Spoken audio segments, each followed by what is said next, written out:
Hi everybody, hope you're all having a great day. Here we have some Choquette avocados that I've been taking down from my tree, and as you can tell here, look at the size of this one right here.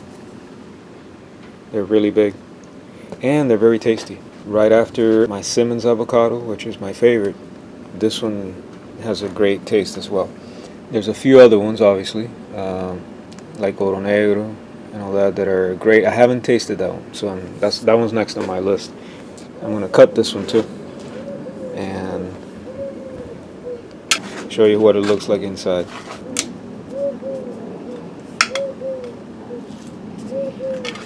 My dad's gonna cut it here while I film.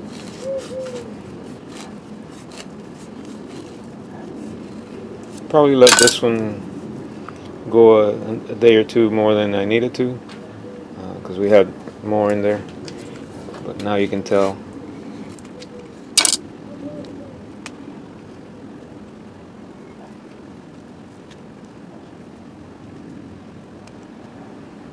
There you go.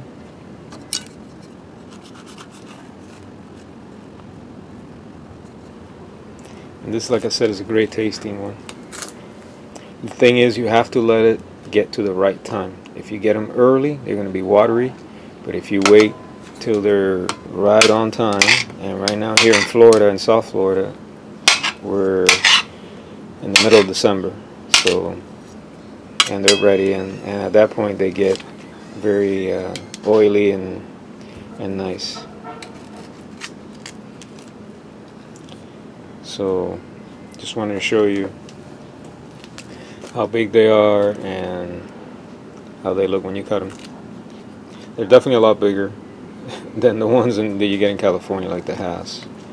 So with one of them, you know, just a part of it, half of it, you can look at the size of the meal that you can get.